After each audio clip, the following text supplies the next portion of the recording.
You have been told a lie about why your childhood died. They told you Jeff Bezos killed the toy store.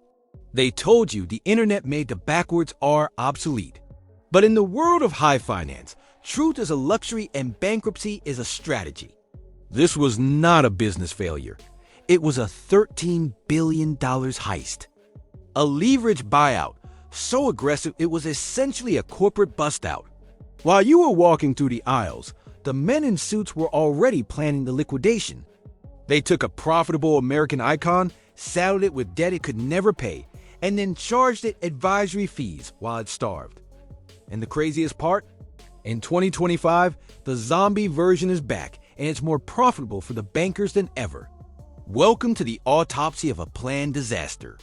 The story begins in 1948 with a man named Charles Lazarus returning from the front lines of World War II. He didn't want to sell toys. He sold baby furniture in a small shop in Washington, D.C. But Lazarus noticed something about the human psychology of parents during the baby boom. He realized that while a family might buy one crib that lasts for years, they will buy a new toy every single month to keep a child happy. In 1957, he opened the first Toys R Us, and it wasn't just a store. It was a category killer. He applied the supermarket model to play aisle after aisle of floor-to-ceiling inventory that made every other toy shop look like a hobbyist basement. By the 1980s, if you were a toy manufacturer, Charles Lazarus was God.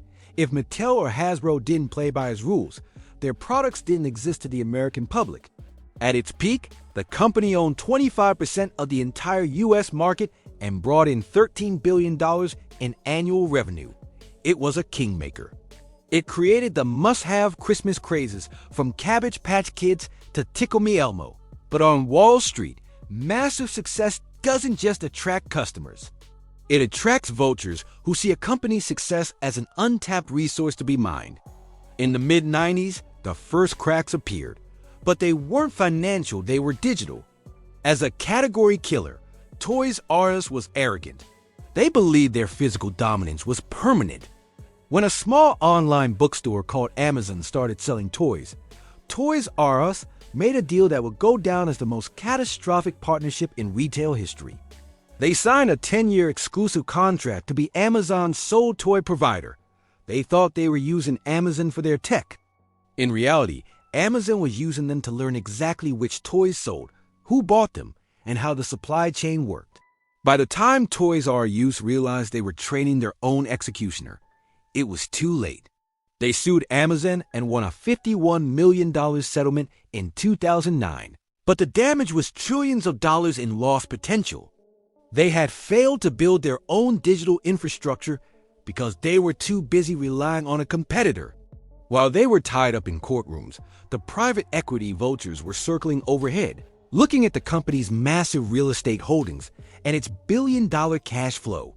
2005 is when the kingdom was officially put on the chopping block. Enter the trio: Bain Capital, KKR, and Vornado Realty Trust. They purchased the company for $6.6 billion, but they didn't use their own cash.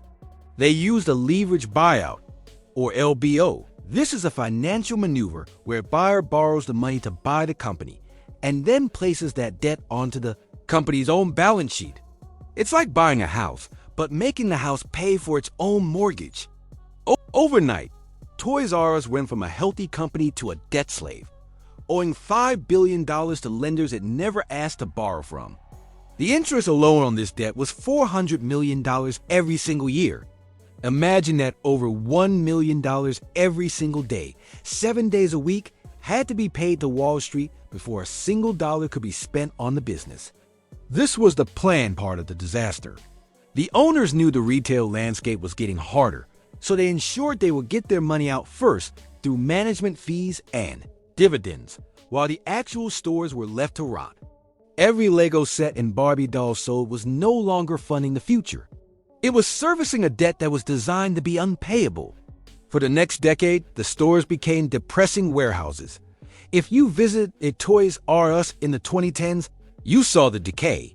The carpets were stained, the lighting was dim, and the shelves were a mess.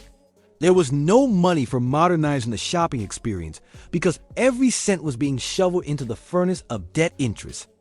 While rivals like Target and Walmart were building sleek, bright, and fast shipping empires, Toys R Us was trapped in 1995. The private equity owners were essentially vulture mining the brand, extracting cash while the physical infrastructure crumbled. By 2017, the noose finally tightened. The company owed $5 billion in debt that was coming due. In the world of finance, if you can't pay your debt, you try to refinance it. But the market saw the empty stores and the messy shelves, and they said no. In September 2017, news leaked that the company was considering bankruptcy. In the retail world, September is the most dangerous month for such news because that is when suppliers ship products for Christmas. When the news hit, the suppliers panicked. They demanded cash upfront, which Toys R Us didn't have. The 2017 holiday season was the final nail in the coffin. Without new toys to sell, the shelves stayed empty during the only time of year the company actually made money. By March 2018, the planned liquidation began. 33,000 employees were told their jobs were gone. And because of the way the bankruptcy was structured, many were denied their promised severance pay. The people who spent 30 years building the brand were left with nothing, while the executives at the private equity firms had already walked away with hundreds of millions in fees over the previous decade. A week after the liquidation announcement, the founder Charles Lazarus died. It was the symbolic end of an era. But this is 2025, and as you've noticed, Jeffrey the Giraffe is popping up again. Is it a miracle comeback? No, it's the final stage of the zombie strategy. A brand management firm called WHP Global bought the trademarks. They don't want to build giant stores or hire 30,000 people. They want to use the shop-in-shop model, placing small Toys R Us sections inside Macy's and airports. This zombie version of the company is a dream for investors. It has zero real estate risk, very few employees, and relies entirely on your nostalgia to sell toys at a premium. It's the ultimate proof that the original $13 billion company was destroyed on purpose. The vultures realized that the brand was more valuable than the business. They killed the heart of the company, the stores, and the tour. People to save the skin and sell it back to you in 2025. The fall of Toys R Us wasn't an accident of the internet age. It was a cold, calculated financial extraction. It shows us that in the modern economy, a company's primary job isn't to serve its customers or its employees. It's to serve the debt holders. As we move into 2026, we see this pattern repeating across the retail landscape. The same dark finance tactics used on the Bay and Toys R Us are being sharpened for the next victim. The category killer was killed by the capital killer, and they waiting for you to walk into the next zombie store with a smile. If you want to know which iconic brand is currently being pushed into a planned disaster for 2026, you need to look at the debt-to-equity ratios, not the store displays. The next heist is already in motion. The question is, will you keep buying into the nostalgia, or will you start following the money? The autopsy is complete, but the predator is still in the room. Thank you for joining me in the shadows of corporate finance.